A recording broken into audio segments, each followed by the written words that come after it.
श्री गुरुभ्यो नमः। हरि ओम। गुरुर्ब्रह्मा गुरुर्विष्णु गुरुर्देवो महेश्वरः गुरु साक्षात् परब्रह्म तस्मै श्री गुरवे नमः। यो नित्यमच्युतपदाम्बुजयुग्मरुक्मव्यामोहतस्तदितराणि तृणाय मेने अस्मद्गुरोः भगवतोऽस्य दैकसिन्धो रामानुजस्य चरणौ शरणं प्रपद्ये।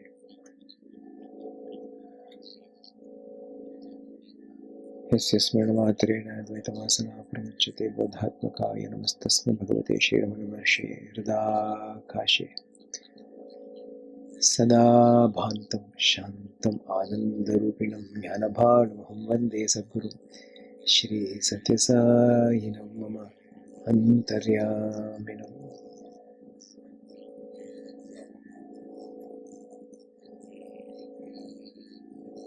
So, we will continue from where we left off last evening.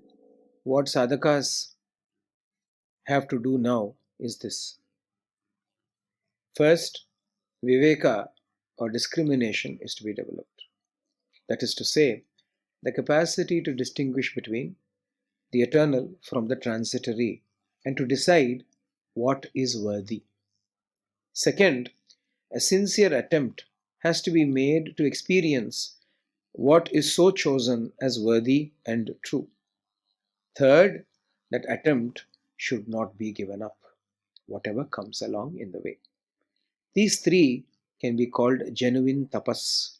From this tapas alone is born real shanti and ananda. Practically, Swami is telling us what to do.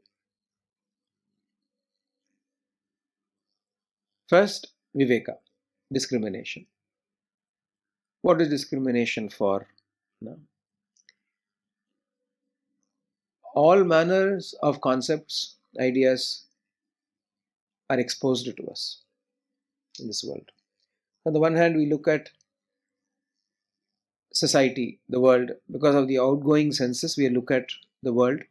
Swami spoke about the wandering mind, the ever wandering mind, and the outward bound senses.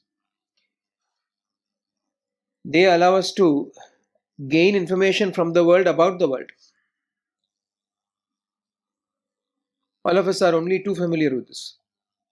The number of things that demand our attention upon it. Our own bodily requirements, our mental entertainments, the needs of our family, the needs of society, the needs of the job in which you are employed or the school in which you study and so on. There's all of those. But the same senses, we also, if we have the good fortune, if we have the good karma, good fortune and a good karma. What is good karma? What is the fruits of good karma? The fruits of good karma is not joy. Success is not the fruit of good karma. Satsanga is the fruit of good karma. I have done a lot of good karma, therefore I have a lot of money. I have a success in whatever I do. That could be bad karma. Your bad karma may make you successful. Your bad karma will give you a promotion in job. You think it's good karma, but why is it bad karma now? Stress increases, no? Stress increases. You get a promotion in the job, you're more worked, overworked. How can that be good karma? It's bad karma. No? Not only that, you will become more caught up in the affairs of the world. You cannot get out of it. Yeah. When he was doing a small job, 9 to 5, he will do the job, he'll come and then he'll have time to do some meditation, do some japa, do some bhajana, do some dhyana, spend some time reading something. He went higher and higher, became a manager, became very important. There is no time now other than work for him all the time. This is good karma. Is getting money good karma? Getting God is good karma. Yeah. Getting God should be the purpose of life. Nikita, I was just reading before coming. Yogi Ram Sarat Kumar telling somebody that when Morarji Desai became the Prime Minister of India, Prime Minister, President, Prime Minister, Prime Minister, Morarji Desai Shri Morarji Desai became Prime Minister of India. Somebody went and asked him, you must be very happy and proud that you became the Prime Minister. Then his reply was, Prime Ministership was never the aim of my life. God is the aim of my life. God is the aim of my life. When I have not attained God, what is there to be happy about? Here's a burden. If you can allow me to achieve God, then good, bring it on. On the other hand, if it is going to be a distraction in attaining God, kick it out. Throw it in the bin. We get excited over worldly things. We get excited over, carried away by worldly things. We say, oh, I got a job. Oh, I got a promotion. Oh, I came first in school. I came first in this competition or match. Alpa. These are all absolute trivialities that you should not even spend a single thought about after. What is the big deal in coming first? How does it matter? Who's going to remember now? Of what use is it now? Don't you have medals in your house? Don't you have trophies in your house? Even you won't look at it now. Waste thane. Ella waste. People get carried away by graduation. Graduation. What is important? Marriage important. I'm getting married. Is that important? That is also not important. I got a child now. Is it important? That's also not important. What is important? The dawn of divinity in your heart is important. What should you be excited about? You should be excited about God. You should be excited about God. You should be enthused about God. Apart from Him, nothing else deserves a second thought. To think about it again, finished, done. Now throw it out. To think about it again means you are, pardon me for saying this, but you are no different to a pig in a sty. In my eyes. Yeah, no. Only pig is interested in all the stuff that it finds in the sty. The pig is wallowing in dirt. And the pig is happy when in the dirt it finds something. It is always going through the garbage. And the garbage, when it gets something, it is very happy. Hey, I found something. How are you different? You are living in garbage. In the garbage, you find something, or a job, or a promotion, or a degree, or some nonsense you find. You are immediately happy about it. You take selfies of yourself. Huh? How sad this is. How are you different from a pig? आहार निद्रा भयमैथुनानि सामान्यमेतत् पशुभिर्नराणां ज्ञानं हि तेषाम् अधिको विशेषतः ज्ञानेन शून्यः पशुभिः समानः. All these commonalities, these things are common for animals and human beings, both ahara, nidra, bhaya, maithuna, they are all common for everybody. But what is so special about you as a human being? Jnanam hi tesham adhiko visheshataha. Discrimination is the hallmark of a human being. If you do not possess discrimination, what is discrimination? Discrimination is not, oh, should I eat jalebi or should I eat rasagulla? That is discrimination. Nitya vastu viveka. The word viveka is used in the context of nitya, anitya, vastu viveka. The discrimination between the eternal and the non-eternal. Swami says here, that is to say, what is discrimination? That is to say, the capacity to distinguish the eternal from the transitory. To decide which is worthy. Is the eternal worthy or is the transitory worthy? Is God worthy or is all these stupid pigsty pursuits worthy? Yeah. In the story of the prodigal son, the parable that is narrated by Jesus, the second son, the prodigal son, is muck in the pigsty. He is actually employed in a pigsty and he is digging in the pigsty. Then he says, what am I doing with myself? I could lead a life as a prince in my father's house. What am I doing mucking dirt and excreta in a pigsty? He throws everything and runs home. That's discrimination. To understand that you are living in a pigsty, it's very discrimination. Who will know we are living in a pigsty or not? Pig will never realize it. Pig will think I'm living in Anandam. The pig will think I'm living comfortable. Punish. Pig will say it. But a human being will say, Chi, what am I doing in a pigsty? I should go to my father's house. Yeah. What is father's house? No? This is Hridayamna, father's house. Hridaya Kuhara is Ishvara Griha, is Ishvara's house. To run back to the Lord, to choose the Lord is the first step. Discrimination. You've got to decide. Again, the anecdote of Yogi Ram Surat Kumar I was reading. Somebody asks Bhagwan, Swami, this is Yogi Ram Surat Kumar I'm talking about. Swami, how do we lead a spiritual life while still living in the world? We are in a family. How do we still lead a spiritual life when we are living in the world? His answer is so beautiful. He says, first decide to live and die for God. First decide to live and die for God. Offer everything to God and decide to live and die for God. Beautifully. First decide. First decide. First Viveka. A decision. Discrimination, a decision. Decide. You decide for yourself. What is it that you want to hold on to? Once you have decided, God, then he says very nicely, after that, Yogi Ram Surat Kumar says, then after that you don't need to plan what to do, when to have rest, when to do work. Everything will automatically fall in place. First decide what is your priority. First decide what you are living for. That's discrimination. What are you living for?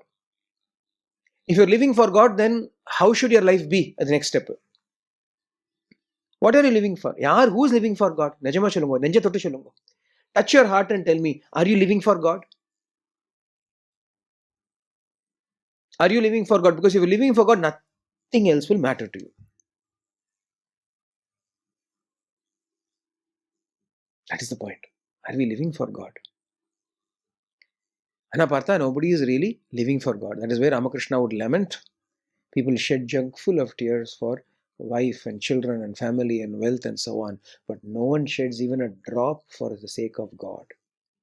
What does it mean to shed a tear for the sake of God? That pining, that agony.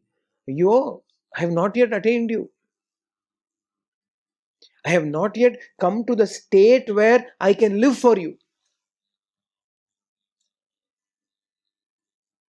First decide. Decision itself has not been made. Forget implementing the decision. The decision is pathetic. Second, Swami says, a sincere attempt.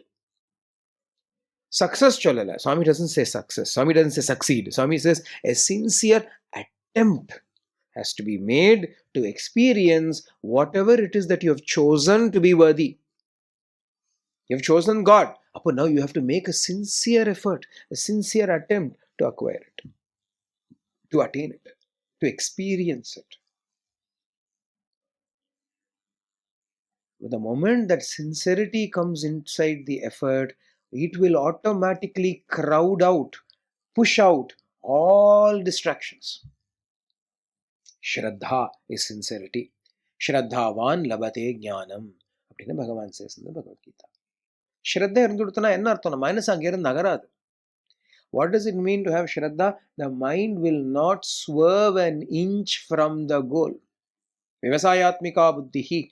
Again, Bhagavan refers to it in the Gita as goal-oriented, one-pointed thinking. You cannot think of anything else other than that. If your life is in danger, can you think of anything else at that time other than the one thing that about the life being in danger? Like the head on fire. Deepta Shira, Pradipta Shiraha. Head caught on fire. And what will you do? When the head is on fire, what will you do? Will you say, I'm just finishing this last chapter in this book, I'll finish it and then go and put my fire out? I'm just listening to satsang, I will listen. Will you not run? That is what is meant by a sincere effort. Okay, I want God.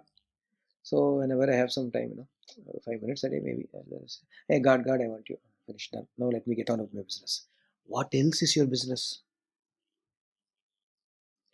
What else is your business? How should our life be?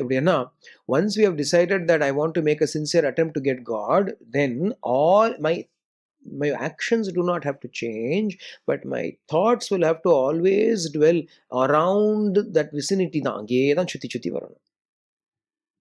God should never be far away from your thoughts. No matter what, it has to come back to Him. Whether in happiness, whether in guilt, whether in sorrow, whether in agony, whether in love, whether in pining, whether in yearning, whether in confiding, whatever the case may be, whether in pleasure, whether in pain, in everything, a moan of pleasure also should be the name of God.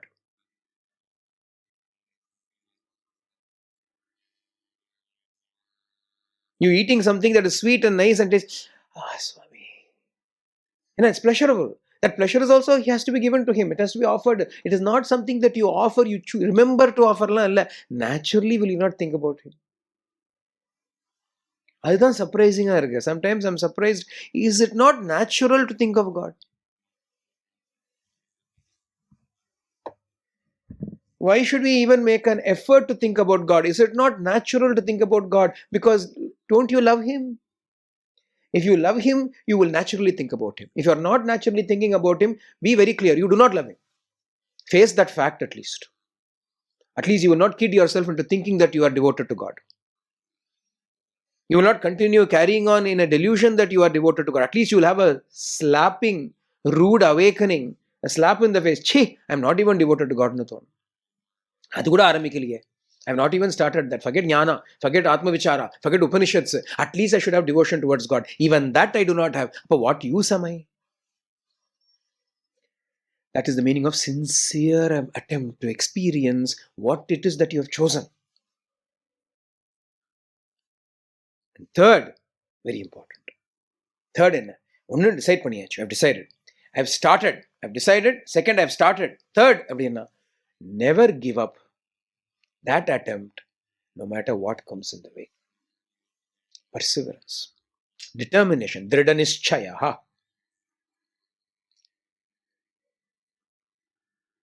Bhagavan says in the Gita, dhrida nischaya mayarpita mano buddhihi yomad bhaktaha same priyaha. He is the devotee dear to me. Swami சொல்றார். Swami says he is dear to me. Who is dear to me? The one with a firm resolve. What is the firm resolve? Swami wrote a beautiful poem. You have asked. Now that you have asked, you must not let go. Once you have asked, to let go in between is not adi bhakta lakshanamu kaadu. It is not the mark of a devotee to let go in between. Pudichama, I want God. No matter what you have got to go through hell and high water. Through hell and high water, you go through that. You walk through crushed glass if necessary. But you walk through fire if necessary. But you attain Him. Not to give up. The three things Swami says is really tapas. Idan sadhana. This is tapas. Look at the beauty. Swami doesn't say how you will choose to experience God. He only speaks about what. What should you do? Decide that God is important. Then do everything you can to experience that. How should I experience Him? Through bhajansa, through dhyanava, through japava, through atma vicharava, through sevava. Adu up to you. Adu chalave illiye. You should do this only. Bhagavan never says it. What is necessary? You must make a sincere attempt. You don't have to even sing bhajans to get God. You don't have to do any dhyana to attain the Lord. You don't have to do any japa to attain the Lord. In that same conversation, that Yogi Ram Saratkumar conversation I was recalling, in that he says finally, no dhyana, no puja, no japa is required if you live your life for God. Everything you do is for God. Apra taniya japam dhyanam enna.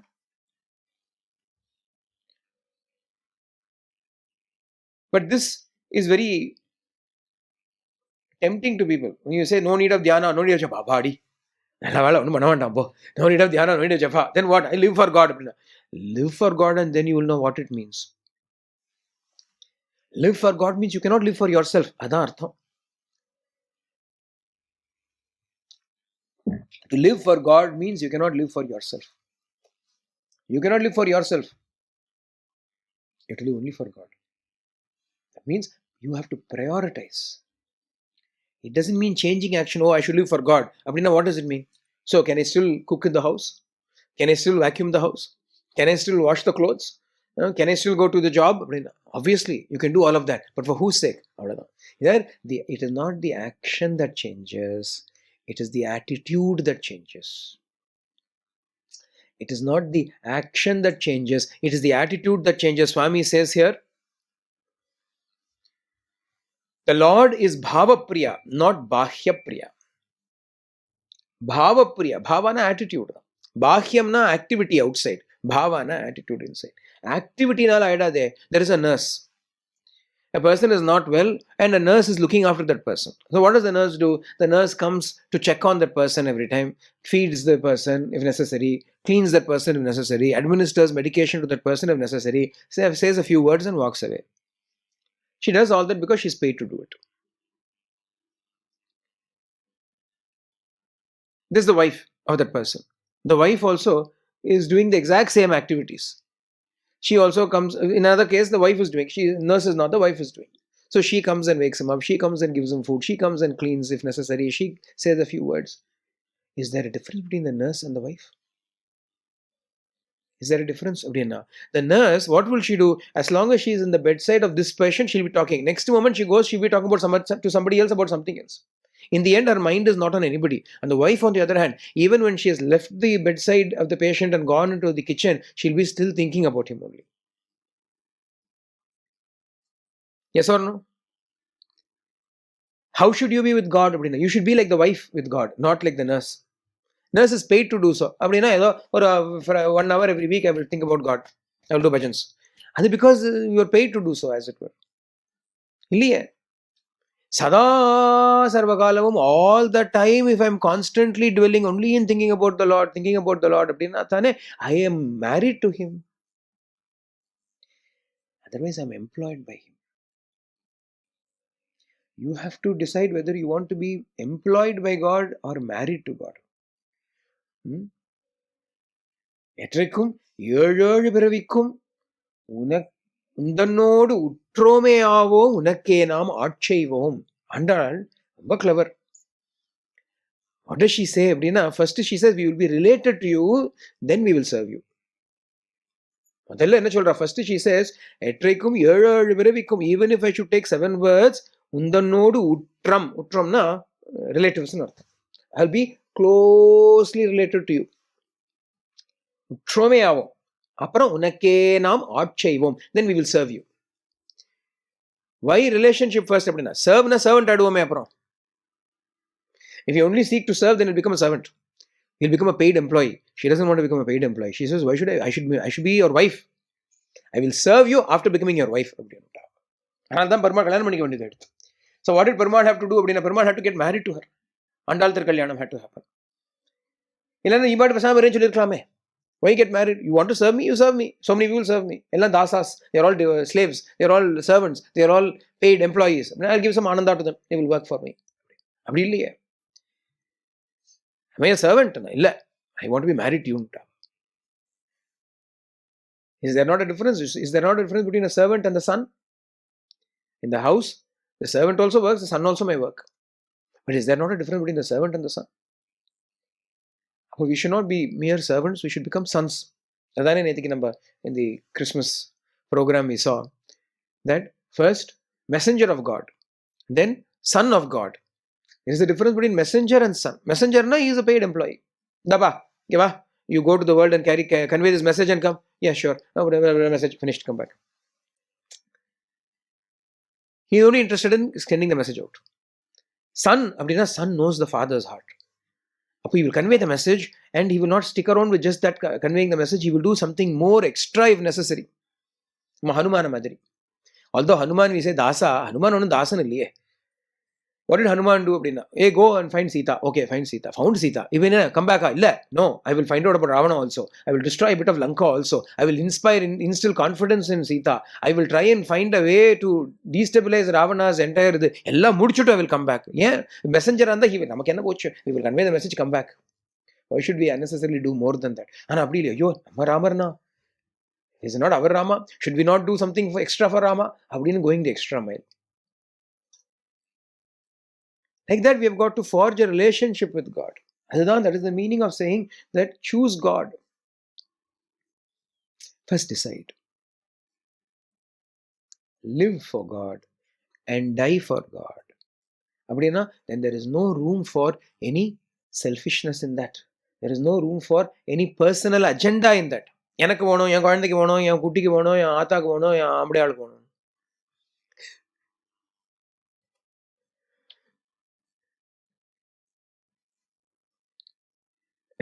There's no room for all these era gera sundry people.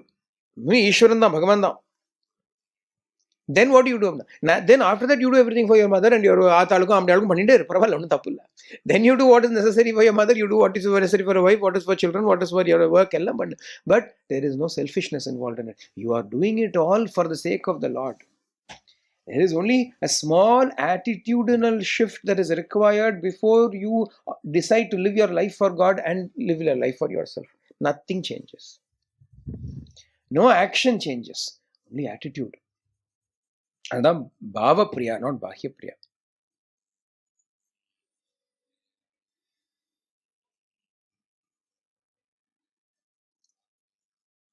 அப்போ in that Swami says that creation is ever changing. The change is of two types, internal and external. The internal is not so easy to understand, it is not visible. The external change, on the other hand, is easier to observe. That is why it is necessary to first train oneself to understand the external changes, which are clearer, and then to gradually approach the problem of controlling the changing interior. Of these two, whichever you are at, do it with a full heart, to the satisfaction of your own conscience, not to earn the esteem of others, or to please them, or to get praised by them as a great bhakta. Such an attitude is treason to the self, atma droha, going against the dictates of your own self. Partha Vishya. Change is necessary. Change in attitude is necessary. How do we change the attitude? Abdina Swami first here says, it is not so easy to immediately approach the change from inside. Because inside is so vague. That is why usually when we talk about spirituality, what do we talk about? Japa, tapa, dhyana, they're all external. And it is easier to understand that. It is easier to understand that. So, spiritual life. All of us have an idea of a spiritual life. Of course, I am saying there's nothing needs to change. Only internally it has to change. That is the truth. But to directly go and try to change the internal is very hard. You will end up oftentimes fooling yourself into thinking I have internally changed. Because if everything is the same, I will still do the same things outside. If you're still going to do the same things outside, except that this time it's for God, you have no proof for yourself whether you are actually doing it for God or whether there is a trace of selfishness in it which you are enjoying for yourself in the name of God. Vidyasamarika, is there not a difference between the two? Illa Parmalk, Namma Shapta.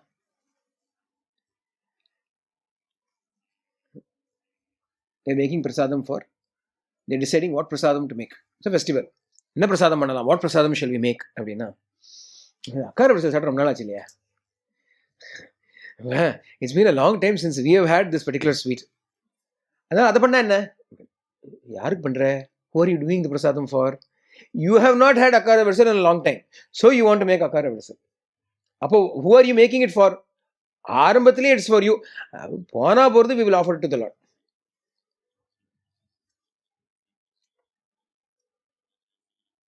See? So if the If it is only an attitudinal change, you will not know. Most of the times, most of the people end up fooling themselves into thinking my attitude has changed. That is why, although God is Bhava Priya and not Bahya Priya, Swami says, but still you should not neglect the outward. Even in the outward behavior and action, you should manifest the inner feeling. Initially, only internal matters. But you cannot approach the internal without setting the external right. I will behave in any way, but I'm internally devoted to God. You maybe it is true, but are you sure? If it is so, then can it not influence the external? If you are really living for God, then why not show that life for God a bit outside? So that you know for yourself it is. But even in that, there is a problem. See, nobody said it is easy. Internally, I will change my attitude. Nalum, there are problems. There could be delusion, confusion. You may fool yourself into thinking you have converted yourself. Externally, if you show, Abhina Swami adds a caution. He says, don't be an Atmadrohi. Don't be a Daivadrohi. Do not become a traitor to God. What is treason to God?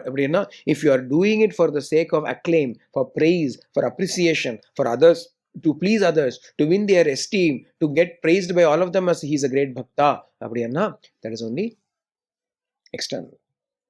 The Bible, again, we have a place where a man is praying very loudly. But Jesus says, you don't have to pray so loudly so that your neighbors can hear. Because then the fruits of the prayer will be that the neighbors will hear and will say, oh, he is very devoted. For that, this was the coolie given, the pay given. You prayed loudly so that everybody knows. So then everybody praises you. The praise that you get from everybody is the fruit of the prayer. The prayer doesn't reach God otherwise. Pray silently. Prayer need not be worn on your sleeve. But what should be? Love should be worn on your sleeve.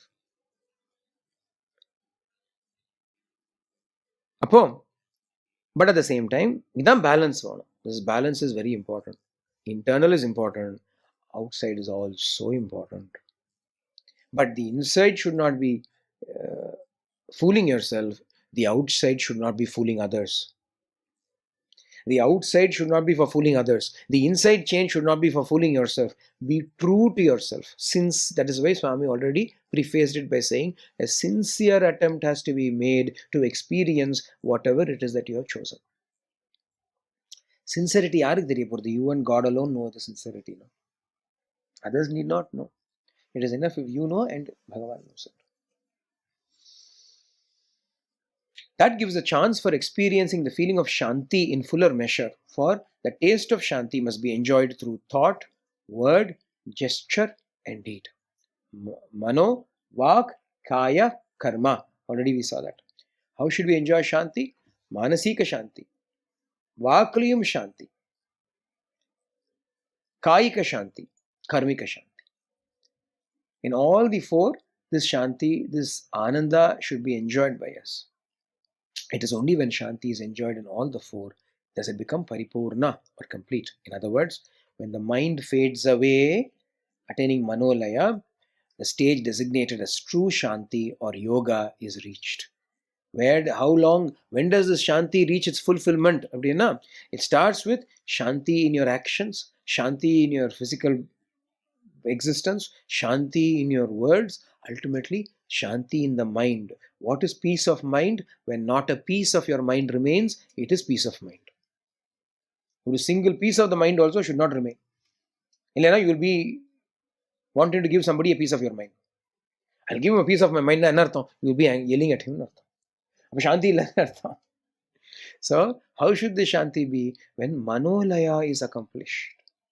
Manolaya, Manonasha. Manolaya matra, Swami says Manonasha. Mind completely fades away. Manasel, the no mind stage that we spoke about yesterday. Lower mind, higher mind, over mind, no mind. Amanaska, mindless, beyond the mind stage. When it is reached, then true Shanti and true Ananda are enjoyed. Idam Mukhyam. Adakku Swami Cholrar, philosophy that cannot be understood or scriptures that are not practiced, the world is full of such things. It is a waste to talk of them.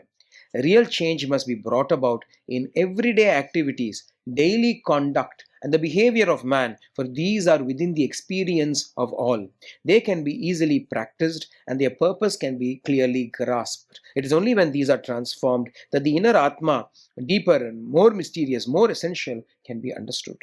Then each person can adopt such practices in their lives and experience Ananda.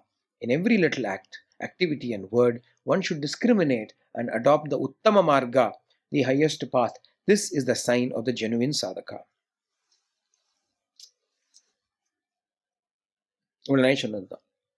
Every single action, every single word that we do, every act and activity in this world, how should it be? It should be permeated with God consciousness.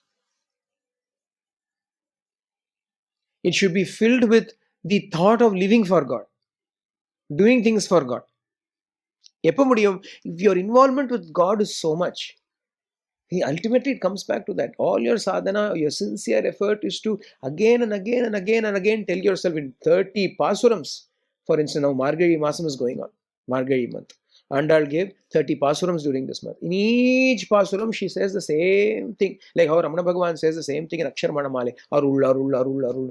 Arul anga cholra. Even chola sevagam, sevagam, sevagam, sevagam, sevagam. I want to serve you, I want to serve you, I want to serve you, I want to serve you, I want to serve you. What do we say, Abdina? We say, I have other commitments, I cannot serve you. How should it be, Abdina? Service is my commitment. Rest of the things, if I have time, I will do it.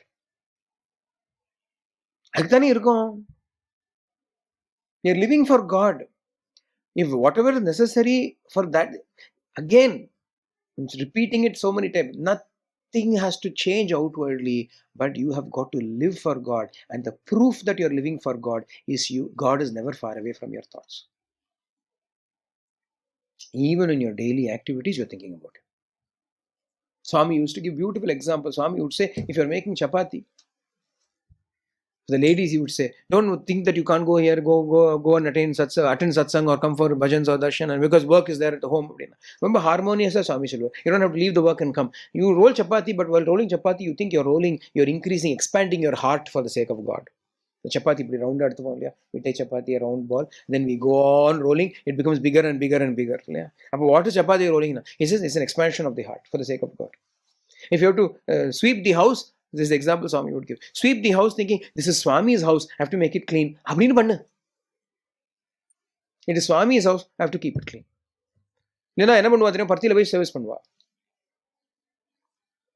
People who wear a blue scarf, volunteer scarf, and go and sweep in Parthi. Why? It's Swami's house. In their own house, they won't do anything. Yeah, my house. It's Swami's house. This is my house. What arrogance that is. Whose house is this? This is also Swami's house. This is also Swami's house. Yeah. So actions and activities don't matter. Everything is for God. Unless we bring about this change in our conduct, in our behavior, in our daily activities, we cannot make any progress towards the truth. It is only when these are transformed, then the inner, deep, mysterious Atma can be understood. Swami Melotama Cholra, but really how does it work? Through karma, Chitta Shuddhi happens. Through Chitta Shuddhi, Chitta Ekagrata happens. Through Chitta Ekagrata, Bhagavad Darshanam happens. Chitta Shuddhi, the purity of the inner space. Clarity and purity of the inner space. Adhikapuram, one-pointedness, Shraddha. And from that, what arises? The Ishvara Darshan arises. Bhagavad Darshanam, the vision of the Lord, the realization of the Lord arises from that.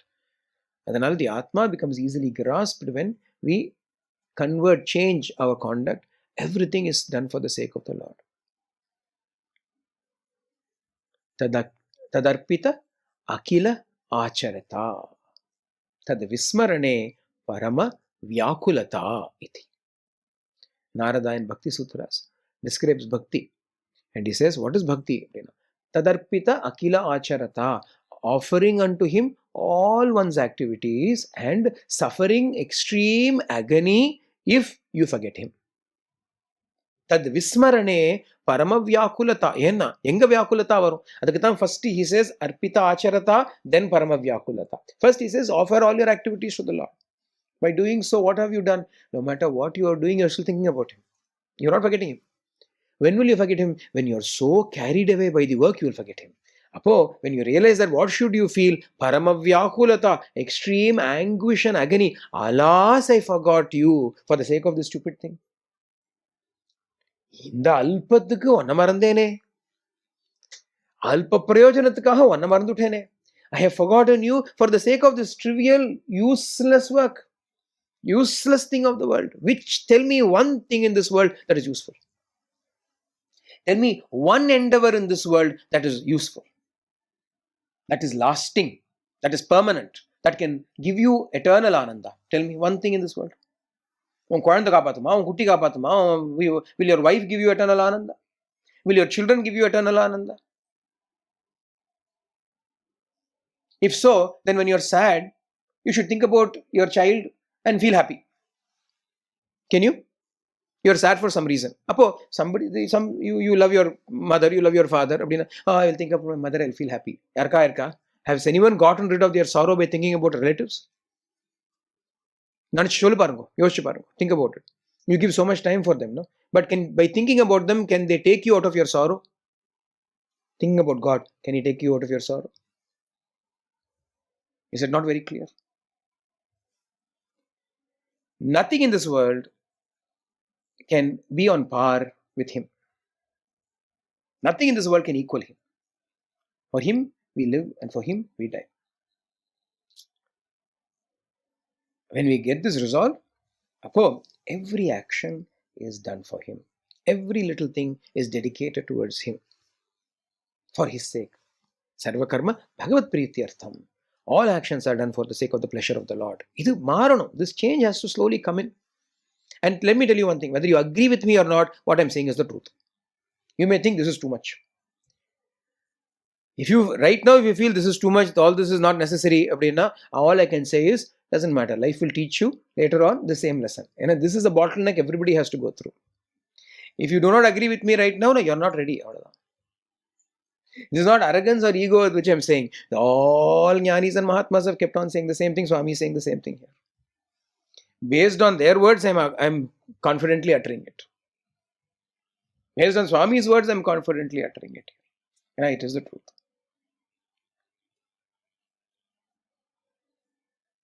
Neither Shanti nor Bhakti that produces Shanti can be got through somebody else. Nobody can give you Shanti and nobody can give you the Bhakti that produces Shanti. It has to be created and developed, each one for himself. Still, one should also have the grace of the Lord, which is fundamental. Without it, nothing is possible. But, as is said in the Upanishad, Yamaivesha vrunute tena labhya. Arahana vakyam arthipo. Several doubts will be clarified with what Swami is going to say. If you want Bhakti, somebody cannot give you Bhakti. If you want Shanti, somebody cannot give you Shanti. You have got to develop it for yourself. You have got to produce it for yourself within you because it's already there. You have to bring it out, awaken it, manifest it, experience it. But for all of that, fundamentally, grace of God is required. Ishvara Kripa, Ishvara Anugraha is required. Without it, nothing is possible. As I said in the Upanishad, Yamevesha vrunute tena labhya. He whom he chooses gets it. But then, the Swami says here, but then the sadhaka may doubt. What then is a need for sadhana? If everything I need grace of God, then what is the need for sadhana? Look at Swami's words. But there is a freedom in this. But there is a freedom in this. This is the only freedom that you have. You have absolutely no freedom in anything in this world.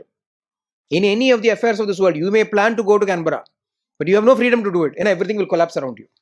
All flights will be cancelled. What will you do? You have no freedom. You may plan to go somewhere, but everything will go topsy-turvy. You may plan to do something. Everything will go helter-skelter. We do not have capacity. We do not have freedom. Where is the freedom? Here is the freedom. In what? In doing sadhana, freedom is there.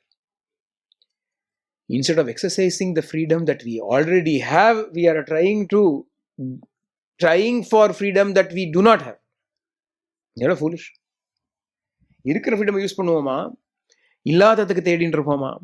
The freedom that I have, should I use that, or should I, the food that is there inside the house, I'm not eating. I'm looking at the menu card of the restaurant and drooling. என்ன பிரயோஜனம்? பசிக்கிறது, I'm hungry. There is plenty of delicious food in the house. But instead I'm looking at the menu card of the restaurant. இங்கே சாப்பிடே இருக்கே. What a foolishness it is. That is how we are also doing. We have freedom. We do not use the freedom that we have. And instead we are complaining about the freedom that we do not have. Listen to Swami's words here. But the sadhaka may doubt. What then is the need for sadhana? But there is a freedom in this. He who thinks of the Lord with devotion can overcome any type of prarabdha or sanchita, inherited or accumulated karma. With his grace, he can experience even unattainable ananda. Do not doubt the usefulness of sadhana. It can never be fruitless, no, for anyone. Hold firm to that conviction. Unshaken bhakti will win the grace of the Lord. Gajendra is an example of this. Chusara.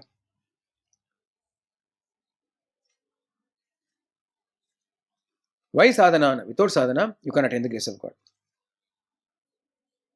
Finished. With the grace of God, you can attain everything. But without sadhana, you cannot attain the grace of God. But to do sadhana, you need grace of God. For doing sadhana, I need grace of God. But then without sadhana, I cannot get grace of God. Without planting the seed, you can't get the crop. But once you get the crop, you get lots more seeds. Isn't it? Grains, paddy grains are sown. They grow up and they produce so much more. If you want all of that, you have to do the work. But to do the work, if you don't have even this much grains, you can't do anything. Appo, what does Bhagavan do? Bhagavan gives us first the grace to start on the sadhana. Bhagavan first gives us grace to start on sadhana. What is that grace that Bhagavan gives? What is happening now? What is happening right now is the grace that he has given us so that we may use this and plant the crop of sadhana and reap the fruit of bhakti. What we are saying is, what is grace? In our definition, what is grace? God should come and he should plow the field, he should plant the seeds, he should weed the field, he should water the crops, he should harvest it and give us, then we will eat it. Then you say, God's grace is there.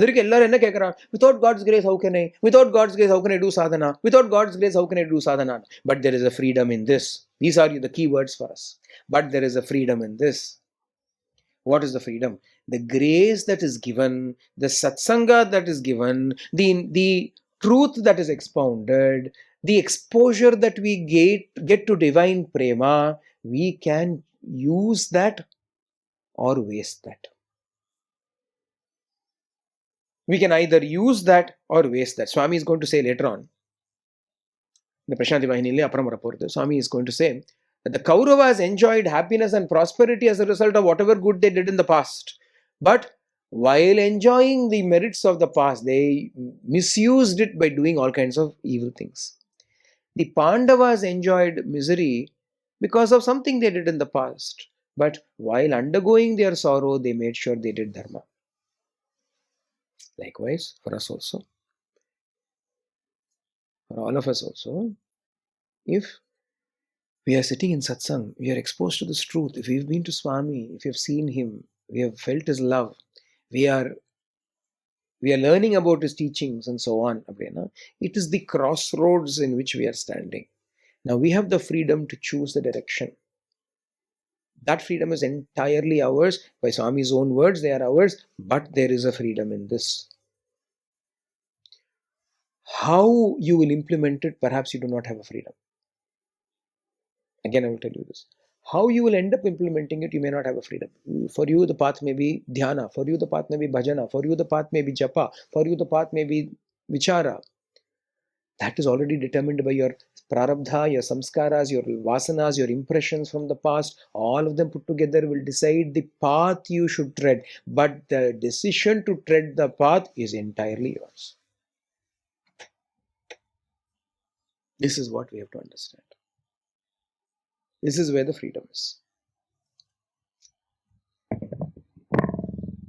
Do not doubt the usefulness of sadhana, because there has been nobody that attained the truth without sadhana. Doesn't matter who it was, everybody has performed sadhana. Everyone has dedicated their lives to God. Those whom we call as Mahatmas, Jnanis, Mahapurushas, Satpurushas, all of those people have dedicated their lives for God, spent their time for God. Without doing it, nobody has attained it.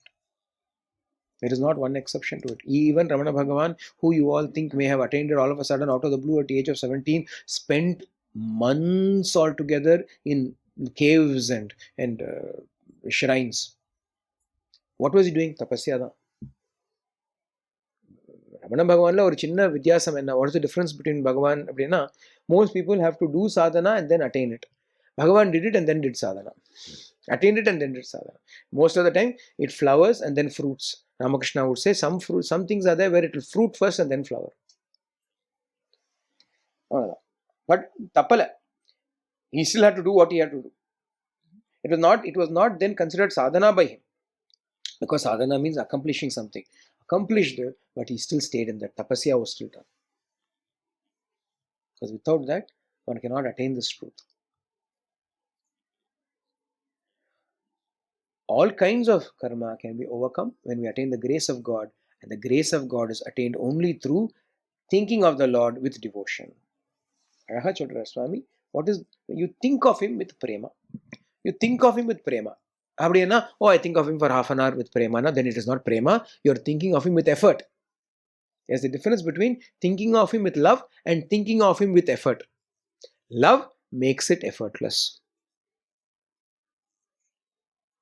The Gopikas thought of Krishna all the time, but they didn't make a special effort to think of Krishna. There's a beautiful, curious story, no? I've narrated it several times. A rishi was walking along the banks of Yamuna, and under a tree he saw a Gopika sitting with her back straight, head, neck and back in one straight line, hands in chin mudra, eyes closed, doing dhyana. The rishi was very surprised. Oh, why is Gopika doing dhyana? Very difficult, very unusual. Adanale, she goes there, he goes there. Usually, when rishis are doing tapasya, apsaras come and dance to wake them up. Here, Gopika is doing tapasya, rishi is waking her up. Amma, Gopika, wake up, come out. What Swami? Actually, she comes out immediately. It's not difficult for her to come out. She comes out immediately. What is it? What are you doing? What are you doing? Childra, you are a rishi. Can't you tell what I'm doing? I'm sitting like this, closing my eyes. I'm doing dhyanam. The rishi said, what are you doing dhyanam for? You're a Gopika. Why? Since when did Gopikas do tapasya? When did Gopikas do dhyanam? What are you doing dhyanam about? Avachanna, Swami, I'm doing dhyanam about the world. I'm meditating on the world. But then the rishi asked, why should you meditate on the world? Everybody wants to leave the world and meditate upon the Lord. Why are you meditating on the world? Swami, I am not succeeding also in my meditation because all the time I'm thinking of Krishna only. You see, I was from a different village. I got married and came here. And in every task, I'm thinking about Krishna. Thinking about Krishna, I'm letting the milk overflow. Thinking about Krishna, I am not milking the cows properly. Thinking about Krishna, while washing the clothes, the sari went away floating in the Yamuna. Thinking about Krishna, the vessels are getting burnt and are being lost or dented. All the time, I'm getting scolded because I'm not able to concentrate on the work. I'm only thinking about Krishna. Adanala, I want to meditate upon the world so that I can forget Krishna for a while. About the rishi asked, did you succeed? I could not succeed. Can you tell me how? What is the secret? Secret? I have to fall at your feet to learn your secret. What is the secret? Not being able to forget Krishna even when trying to forget him. He's trying to forget him. Not able to forget. Sometimes, in Parthi, when I was studying in Parthi, I used to do all this meditation all the time. So these fellows know. Sometimes I would look at all the other fellows and say, They are all living happy lives, enjoying their lives. Why am I the only one always sitting and trying to do something? I will also enjoy. I will stop. And I cannot. After 2 days, 3 days, I'll go back to it. Even if I try, I cannot do. Ruchi dane. Ruchi kanda poone nu solluva. Once you develop a taste for the Lord, then even if you want to, you cannot fail it. அதான் ஆண்டாள் சொல்றா, உந்தன்னோடு உறவேல் நமக்கு இங்கு ஒழிக்க ஒழியாது. உந்தன்னோடு உறவேல் நமக்கு இங்கு ஒழிக்க ஒழியாது. The relationship that you and I have, Krishna, even if we try to break it, cannot be broken.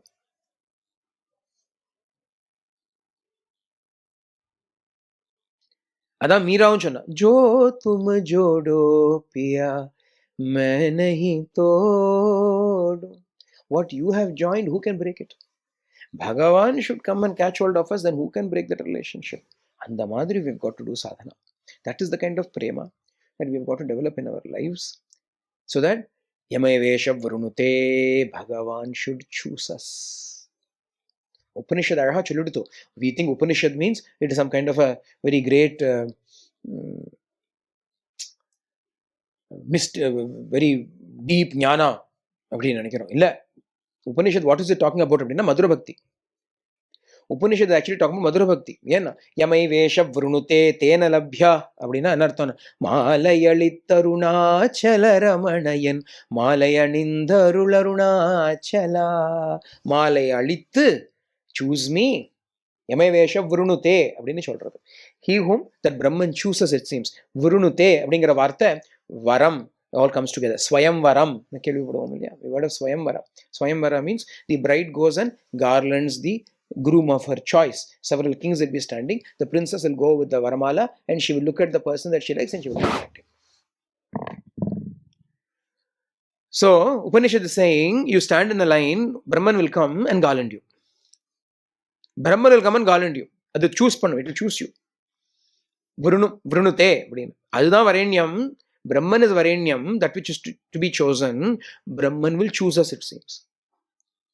Yepo அப்படின்னா அந்த மாதிரி நம்ம இருந்தோம். ஆனால் we have to be in such a way that Brahman wants to choose us and get married to us. Each one is born for some task, different task. You have to live your life in a different way, but all of us can exist on the same food and drink, Shanti. Without it, there is no Ananda. Shanti is the one that makes life worth living. Araha Swami gives so many beautiful poetic references. Life is an enchanting flower, and the honeyed love in that is Shanti. It was so hard to translate that. And something was written in this. I wasn't happy with the original words, so I had to go and change it. Swami says, Andulo unna prema makarandame Shanti. Andulo unna prema makarandame Shanti. Prema makaranda, the love honey. Honeyed love. So it has a honeyed love. Life is a flower and the honeyed love inside it is Shanti. But honeyed love is love only, no? Why honeyed love is Shanti? Shanti is prema. They are not two different things. Anala Swami is saying this here. Having acquired it, they can realize the reality tomorrow, if not today. It is the prime qualification of every yogi and sadhaka. This Shanti, this honeyed love called Shanti, is the prime qualification required for every yogi and sadhaka. Once they have acquired it, if not today, they will attain the reality tomorrow. Therefore, without letting go of the hold, now practical stuff comes in. Therefore, without letting go of the hold, they should put up with all the obstacles in the way to realize the Brahman. Once you have chosen, once you start to make your effort, without letting go of the hold, put up with all manner of obstacles that may come in the way. Obstacles can be Mainaka or Surasa or Simika. Ramayanathila, when Hanuman is flying, Mainaka Parvatam comes and says, hey, take some rest, don't overwork, don't do so much sadhana. What is this business always? Perumal kattin azhariye அப்படிம்பா. பெருமாள் கட்டிண்டு அழாம வேற யார்? உன்னை கட்டிண்டு அழுது, உன்னை கட்டிண்டு அழத்தான் வேணும். மனுஷால கட்டிண்டா அழத்தான் வேணும், பெருமாளையாவது கட்டிண்டு அழலாம். அது பிரேமையில அழலாம். In Tamil, we say கட்டிண்டு அழறது, அவனே கட்டிண்டு அழட்டும் அப்படின்பா. Kattinda Ayudhu means to hug and cry. Literal translation is to hug and cry. That means to hold on to something and pine for it. Manshala Kattinda Ayudhu enna prayojanam. What is the use of holding on to people and crying for them? Cry for God.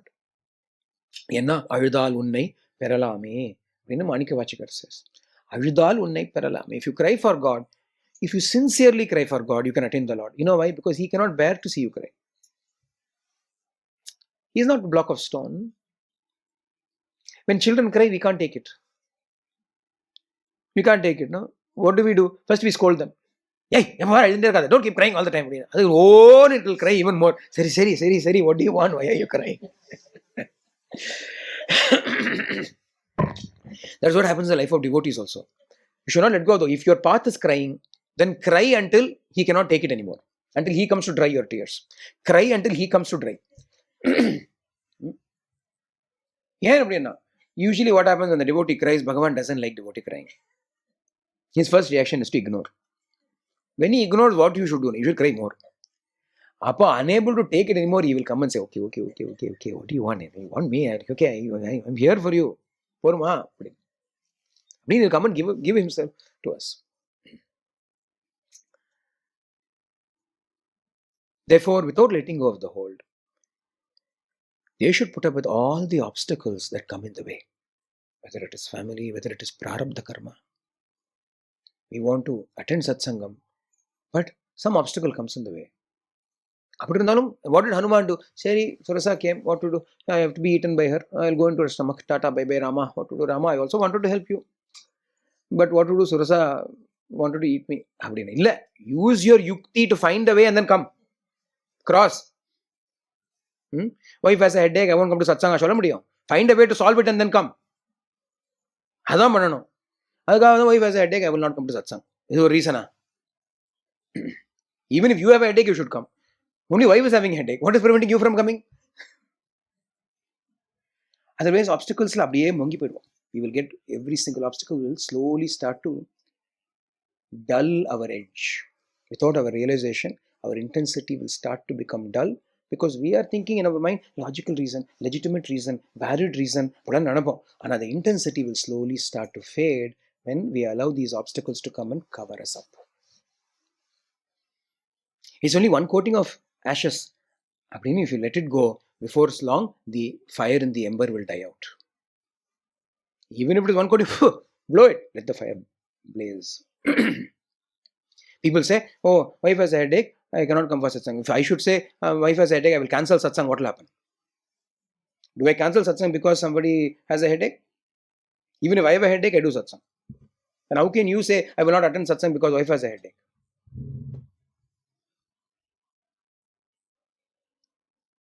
You think it is right, but you, without knowing, these things will come and cover you up. Kala karma tamoruddham. See, don't think I am finding fault with you all. I love you, that is why I am saying all these things to you. I am sitting here with the express purpose of guiding. That is the job Swami has given me. If I don't do that job, then I am failing my duty with Swami. So I don't care how you take it. If you think I am scolding you, if you think I am being mean, if you think I am picking on you, I don't care because my relationship is with him. I am doing his job. So I have to sit here and tell you where you are going wrong if you are going wrong. No matter what you think of me for it. But where will you get the Shakti for this? Swami Cholra. Swami is so sweet. Therefore, without letting go of the hold, put up with all the obstacles that come your way. Shanti will give you the strength to bear it. Shanti will give them the strength needed for it. Through Shanti alone, Bhakti can expand, and through Bhakti alone, Jnanam can strike root. Shanti and Jnana are the ornaments of man. That is the one and only path that reveals the truth. Jnana, born out of Shanti, is the one and only means of Sampurnata. Sampurnata is securing a life that knows no death, a life of purity. For the inquiry, who am I, clears the path for realization. Jnana is the one and only means of attaining fulfillment in life. Jnana abdina, knowing who I am. But to know who I am, For the jnana to strike root, bhakti has to be there. Bhakti purnatayah jnana. Bhakti is jnana mata. When bhakti is filled up, it reaches its fruition, it ripens, it manifests itself as the knowledge of the self. But for that bhakti, shanti is necessary. For shanti, one has to, three things Swami spoke about. Discriminate, decide, make an effort to experience, and don't let go of that no matter what obstacles come your way. எல்லாத்துக்கும் லொங்கி போயிட்டோமானா when will we ever make a progress? How will we succeed? एक पग आगे दो पग पीछे तुम तक कैसे आओ?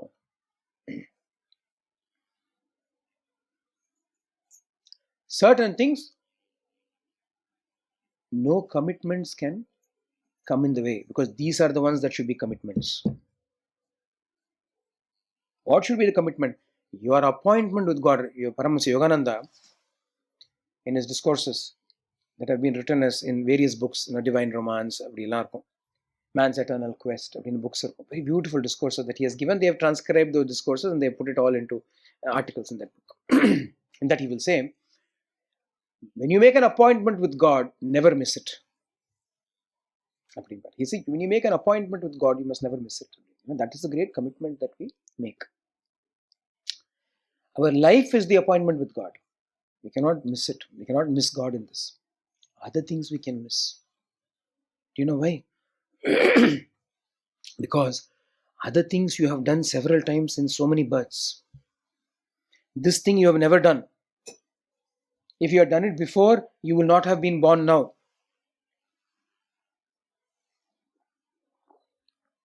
You have worked for yourself, for your family, for your name and fame, for your pain and pleasure. Several births you have done this. Several lifetimes you have done it. You have lived and died for yourself several lifetimes. But if you have lived and died for God once, you will not be born again. So the very fact that we have all been born again now means we have never lived exclusively for God before. So is this not the time for us to live for God exclusively? Jnanam, born of Shanti, is the one and only means of attaining Sampurnata. Epperpatta Jnanam. Shanta Jnanam. Shanti Janita Jnanam. Shanti gives rise to a state of clarity within us. The Shanti ladan, the clarity will come. The mind is confused, this clarity will not come. When there is peace, then the clarity comes of who I am. Swami says, the inquiry, who am I, clears the path for self-realization. Until such inquiry dawns within us, man must wait patiently and quietly, placing his faith on the love and wisdom of the Lord, free from fear and agitation. Such an inquirer will always be filled with Shraddha and repent for any mistakes committed. He will seek forgiveness from the Lord. Sacred peace bestows such qualities to man. Not only that, through the feeling that the Lord is present everywhere, Shanti gives the strength to be fearless and live in peace and happiness. The inquiry, who am I? Atma Vichara, finding out the truth of who I really am, alone can clear the path for self-realization. Without Vichara, Jnana cannot be had. But the Vichara is not an artificial process. If you sit down and try to do, who am I, and it won't work. Ramana Bhagavan, who reintroduced the who am I path to us of recent times, clearly states that for doing this, pakvam is necessary. To enter into the inquiry path, pakva, maturity, ripeness is necessary. Not everybody can take to it. Bhagavan himself is the first to admit it. That's why to several people he gave several other methods also. When people would come, he will say, you do japa. Who am I varla? Japa mandu. Do japa. To some people he would say simply surrender. To other people he would say simply keep saying I. He didn't prescribe inquiry as the only path because it requires a lot of ripeness for it. But unless you go through that, you cannot get jnana. Then what will happen? Whatever path you take, that path will bring you to the ripeness of who am I. Until I ripen, what should I do? Sorry, right? Fine. I need who am I? I need to do the inquiry. but the inquiry needs ripeness. I am not yet ripe. What should I do? Swami says here, until such inquiry dawns, meaning until that ripeness for the inquiry arises in you, you must wait patiently and quietly, placing your faith on the love and wisdom of the Lord, free from fear and agitation. Not that you can sit and do nothing. There's something for us to do. What is it?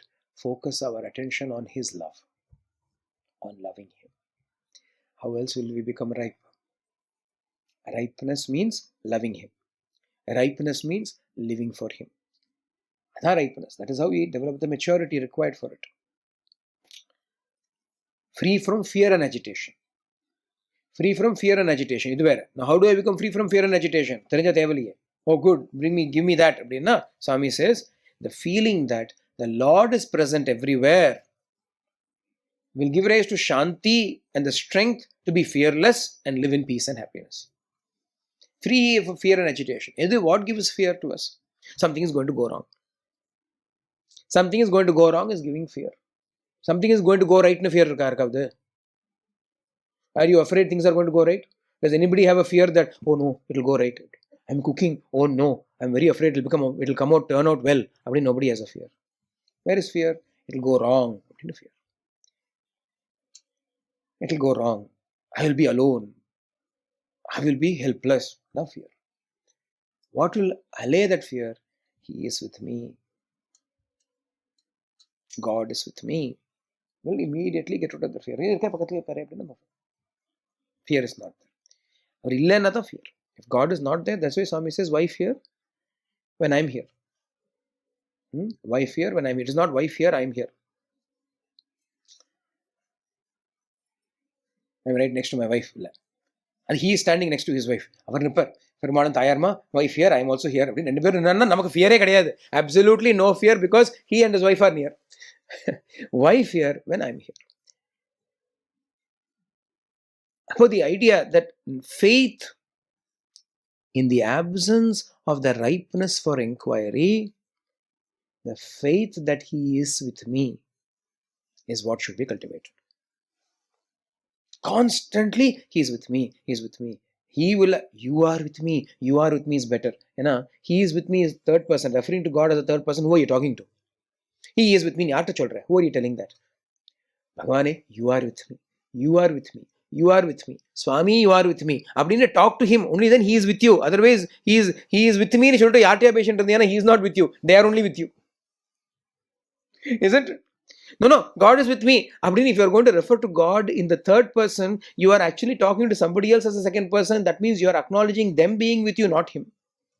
If he is with you, then why not talk to him? You know how when somebody is there and you're talking about them in their presence, they will say, hey, I'm here. No? They'll say, hey, excuse me, I'm still here. That is how this is. When we are talking about God, when He is with us, that means what? He will say, hey, excuse me, I'm here. I'm still here. You cannot talk about Him as a third person when He is here. So talk to Him instead.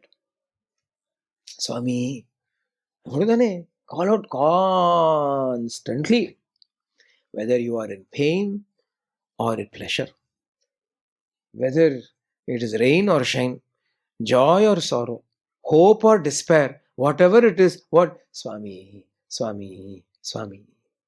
Pleasurable and the Swami. Valiyar the Swami.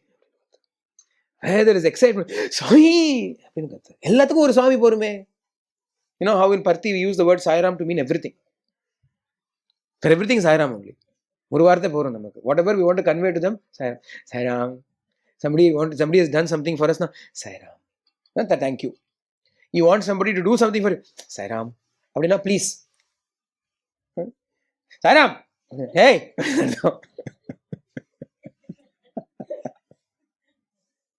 Day. Sai Ram. Sai Ram. For everything, Sai Ram. Like that, in life, for everything, Swami should be there for us. If Sai Ram works for you, you use Sai Ram. For me, somehow Sai Ram is very third person. I like Swami better. Swami always insisted on Sai Ram. Sai Ram, Swami Chalvar. But Swami is better, because Sairam becomes a japam. I don't like doing japam. I'd like to talk to him. When I can talk to him, why will I sit and chant his name? Call out to him instead of chanting it. Swami. Shaptama, Swami. Eat something as you put in your Swami. When you're getting up, it's painful, Swami. Before, I didn't say it. Now, slowly, as you've crossed 45, when you're getting up also, Swami, for everything, Swami. For joy, Swami. For sorrow, Swami. For pain, Swami. For pleasure, Swami. You're living your life for Swami. In such a simple way, by just calling out his name, just Swami. 2 अक्षर पढ़ वाले राम नाम के 2 अक्षर में सब सुख शांति समाई रे இந்த சுவாமிங்கிறது 2 அக்ஷர் தான் சுவாமி ன்னு சொன்னா போற in relief say swami when you sigh you can sigh with sigh don't simply sigh go sigh instead swami எல்லாத்துக்கும் swami ஆனா ஆனந்தம் இல்லையா until this divine self inquiry dawns within you. Live your life in the knowledge that He is with you, in you, around you, above you, beside you, below you, all around you. Neentane, ventane, jantane, gantane. Yellappadu. All times, all places, Swami is with us. Therefore, don't refer to Him ever in third person. Always in second person. Always talk to God. Always talk to God. Even if you don't talk to the people in your house, talk to God. You will never have conflict when you're talking to God. With them also misunderstanding will come. You will say something, they will misinterpret and misunderstand, and they will fight with you. Talk to God, no misunderstanding at all. Only misunderstanding. Sacred peace bestows such qualities to man. Not only that, through the feeling that the Lord is present everywhere, Shanti gives us the strength to be fearless and to live in peace and happiness. To earn Shanti, its inveterate enemy, anger, must be laid low. Anger is the harvest of the Chitta Vikaras. It enslaves man and fogs his understanding. Understanding becomes easy when you're full of bhakti and your devotion is deep rooted. This form of bhakti is called Shanta Bhakti. Devotion expressed through peace. It is the best path for attaining eternal, everlasting Ananda. Become messengers of the Shanti that has no beginning or end. Hold forth for humanity the light of Shanti. Live the ideal life, ever contented, ever joyous, ever happy. The sadhakas and bhaktas of old reached their goal through the Shanti alone. Shanti gave Ramdas, Tukaram, Kabir, Tyagaraja, Nandanar, etc. the fortitude needed to bear all calumny, torture, and travail that was their lot. If sadhakas base their lives on these examples, they will also be free from anger, despair, and doubt. Anger. Some is talking about anger. What is anger? What is the result of anger? Or what is the cause for anger? Abdina, chitta vikaras.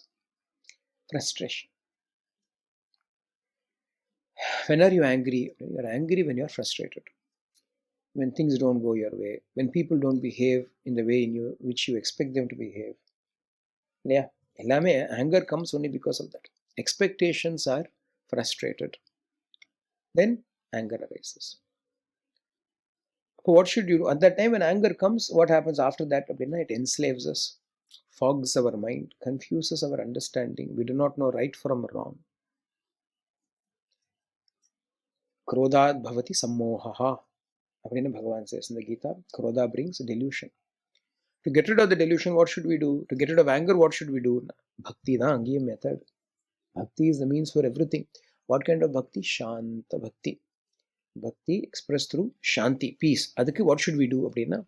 Swami gives us the method for it. He says, look at the lives of the saints and sages before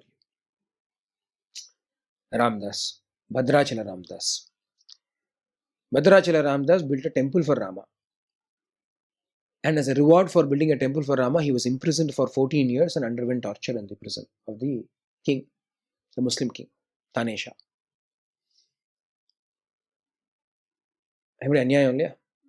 How terrible it is. We don't do anything for God. Even then, when we have a little bit of suffering, we say, I've done so much for you and you're still giving me suffering. He lived his life for God. He sang so many songs for God. He built a temple for God. He was arrested and put in prison. Anna, Shanti and Bhakti gave him the strength to put up with everything. Tukaram. Bhakta Tukaram.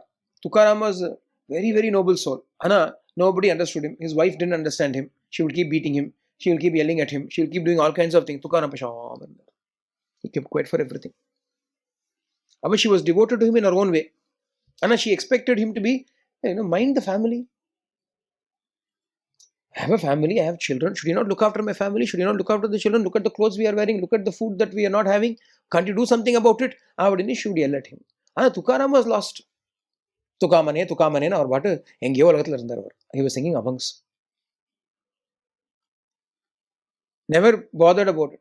Swami sometimes used to say, she came in, he was sitting quietly outside the veranda in his porch thinking about God. She was so irritated, she brought a bucket of water and poured it on him. She said, aha, thank you, I don't even have to take a bath now. He got up and went away, singing in the glories of God. What a good wife. Another occasion, they had a farm of sugarcane. Sugarcane harvest they did.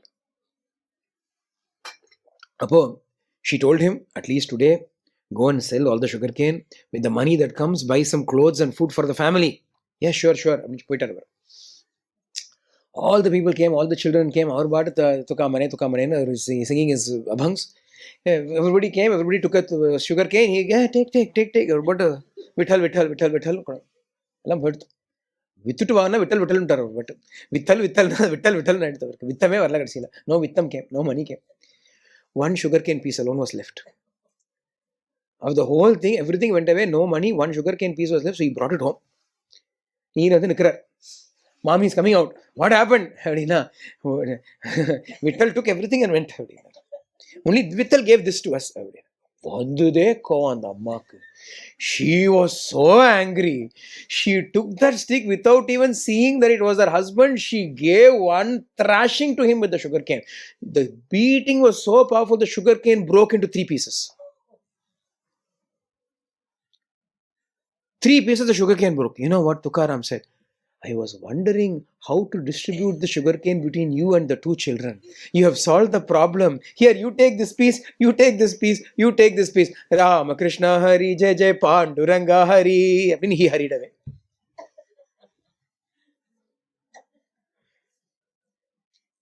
Tukaram.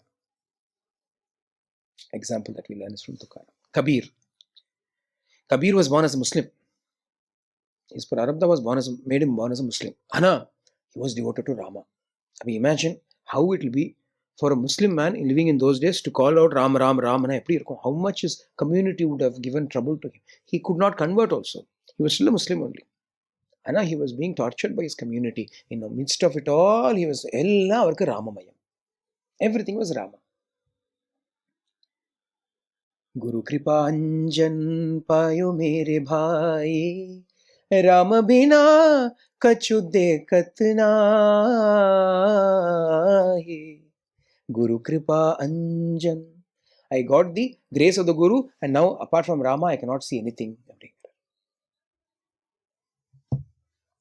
Jagat Rama, Sovat Rama, Sapno Me Dekat Rama hi Rama. Bahar Rama, Andar Rama.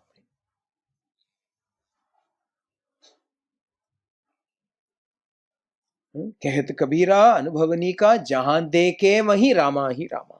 Wherever I see, I only see Rama. Anta Ramamayam. He was able to live through his difficult life, very poor life, no money. Weaver he was, hardly had any money to make ends meet. Ram Bhakti. Next Swami says Tyagaraja. Tyagaraja also was in such infatuated love with Rama. His own brother could not understand this foolishness. He said, what, am I not devoted to Rama? What is the stupid devotion that you have for Rama? Sarabhoji Maharaja wanted Tyagaraja to come and sing in his court. Because he was so impressed by Tyagaraja's singing that if Tyagaraja would come and sing in the court, I will give him all kinds of rewards. Tyagaraja's brother also was a poet. Nobody called him. Tyagaraja's elder brother. He was he wanted Tyagaraja to go. Finally, a method has come for us to make money. All this time I was thinking, you're going Rama, Rama, Rama, Rama. I thought, what a waste of time. Finally, your Rama Japa, Rama Bhajana has found us a way to earn money. Go. Our account is Nidhi Chala Sukhama, Ni Sannidhi Seva Sukhama. He says, who wants to go for money? Nidhi means money. Sannidhi, Rama's presence. Nidhi Chala Sukhama, Ni Sannidhi Seva Sukhama. Is money greater happiness, or Rama, is your presence greater happiness to me? Why would I unnecessarily go there? He didn't go. Brother was so angry. He took the Rama statue that he was having and threw it into the Kaveri river. Next morning, Tyagaraja comes into his altar. Edo meluko, abdinu wake up, O Rama. Abdinu, when he opens the curtains, Rama is not there. Only those who have loved will know the pain of the loved one disappearing.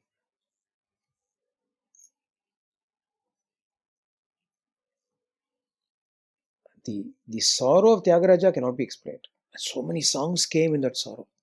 Enna sorrow na Rama ni kanume. Where did you go, Rama? Abdinu says. Rama is found. Finally, unable to bear his own sorrow, when he goes to the Vigraha was dropped into the river.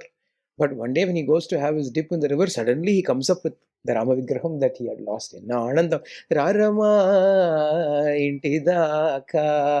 takes Rama to his house. About the trouble of Tyagaraja, Nandanar. Nandanar was an outcast, untouchable in those days. He wanted to go to see Shiva. எப்போனா இந்த மார்கழி மாதம் திருவாதிரை நாள் இப்போ தான் முடிஞ்சு போச்சு, ஆருத்ரா தர்ஷனம் வந்ததே. அதுக்கு he would plan, it seems. He was working as a slave in a Brahmana's farm. And every time he would come there and say, please give me permission, I want to go and see Nataraja of Chidambaram. Chidambaram ponum. He will say, okay, next time you can go, tomorrow you can go, சொல்லிட்டே இருப்பார். இவரும் wait பண்ணார். Okay, tomorrow I will go. அப்படின்னு சொல்லுவார். அதனால his name itself became திருநாளை போவார் அப்படின்னு சொல்லுவார். His name became நாளை போவார், the one who goes tomorrow. திருநாளை போவார்னு பேர் கொடுத்தவருக்கு. He would never be disappointed. He will go. He will finish all the work. I will go and say, can I go now to Chidambaram? No, so more work is there. You go tomorrow. You can go tomorrow. Finish the work today. You can go tomorrow. Chandosha will come home. Tomorrow I'm going to go. Next day when he comes, I'm taking permission. No, little bit more work is there. Tomorrow you finish this and tomorrow you go. Suddenly he will do it and say, tomorrow I will go. He didn't even realize they are taking advantage of him. ஆனாலும் அவர் பாட்டு சந்தோஷமா, மார்கழி மாதம் திருவாதிரை நாள் வரப்போகிறதையே அப்படின்னு பாடிட்டு மார்கழி மாதம் வந்துட்டு போகிறது. திருவாதிரை will come, ஆருத்ரா தர்ஷனம் will come, I will go and see Nataraja Sabhavati in Chidambaram அப்படின்னு ஆசை. அப்பதான் பாடுறார். ஆனால் it's so hard for him. ஐயே மெத்த கடினம் உமதடிமை, ஐயே மெத்த கடினம். Oh, so hard. Being a slave to you is so hard, I can't even come and see you. Finally, after undergoing all those difficulties, all their difficulties are only to attach to God now. Tukaram wanted to devote himself to God, wife was a problem. Kabir wanted to devote himself to God, his community was a problem. Ramdas wanted to devote himself to God, his king was a problem. Tyagaraja wanted to devote himself to God, his brother was a problem. Prahlada wanted to devote himself to God, his father was a problem. அப்படின்னா எல்லாருக்கும் problem தான். So what? அப்படின்னா where should we draw inspiration from? Look at all their lives. You don't have to copy them, but be inspired by them. Gain strength from them and say, so what? They underwent even worse than I am going through. But still, they did not flag. Their devotion to him did not flag. அப்போ நானும் Swami, I will also be devoted to you. Let any difficulties come, let any obstacles come. These things will pass. If I am true, you will convert all of these obstacles also into stepping stones for me. My sincerity is what to be questioned. Tyagaraja, when he was going through so much difficulty, at one point in time, Swami would say, he asked Rama, Nilo Shakti Leda, Nalo Bhakti Leda. Rama, do you not have the strength to protect me, or do I not have sufficient devotion to move you? அப்பதான் அந்த பாட்டு சுவாமி பாடுவோம். லக்ஷ்மி தேவி லக்ஷ்மி தலச்சுனா సూక్ష్మ బుద్ధి గల భరతుడు చూచి చూచి మృక్కునా పరామ నీ శక్తి ఎంతో గొప్పరా. The original song is Aparama Ni Bhakti Anto Gopara. The original Sanskrit, the Tyagaraja composition. And a Swami would slightly paraphrase it and say, Ni Shakti Anto Gopara Rama. How great is your Shakti? There is definitely Shakti in you. It is my Bhakti that needs to be revisited. Perhaps I don't have enough Bhakti. But you know, these people gave us the powers and the Lord's, the attributes of the Lord are changeless. Whether praised or criticized, it creates no change whatsoever. The sadhakas, bhavas, on the other hand, are secured through their own efforts, but they keep changing now and then. Therefore, during such changes, when we are undergoing changes in our own sadhana, in our bhavas, if sadhakas can remember the stories of the saints of old and how they overcame their obstacles through bhakti, through shanti, they will be able to apply those lessons in their own lives. In fact, Swami says, the accounts of their struggles and accomplishments, if contemplated upon, are more useful to the sadhaka than the contemplation of the powers of the Lord. Ishwaras like this, Ishwaras like that, the memory of the saints and sages, because we are inspired by them. Remember the stories of the saints and sages, they will inspire you. Remember him, he will liberate you. Bhagavan will liberate you. They will inspire you. They will inspire you to remember him. When you remember him, he will liberate you. Acharya Purushas are required for us. Mahapurushas become the ones who show us the path. Because they have already walked through this path. They've already gone through all of these troubles that we are now going through. They also went through the same troubles we are going through. But they became Mahatmas because they overcame those troubles with the Shanti that came to them through Bhakti. Namakume, we also now know what to do. Abhingarthanale, Swami says, remember them. We'll stop here for now and come back at 7:30 in the evening. Sarve bhavantu sukhinaha, sarve santu niramaya, sarve bhadrani pashyantu ma kachid dukhabhag bhavet, loka samasta sukhino bhavantu. लोकाः समस्ताः सुखिनो भवन्तु, लोकाः समस्ताः सुखिनो भवन्तु, ओम शांति शांति शांति. हरि ओम तत्सत्. श्री साई ईश्वरार्पणमस्तु.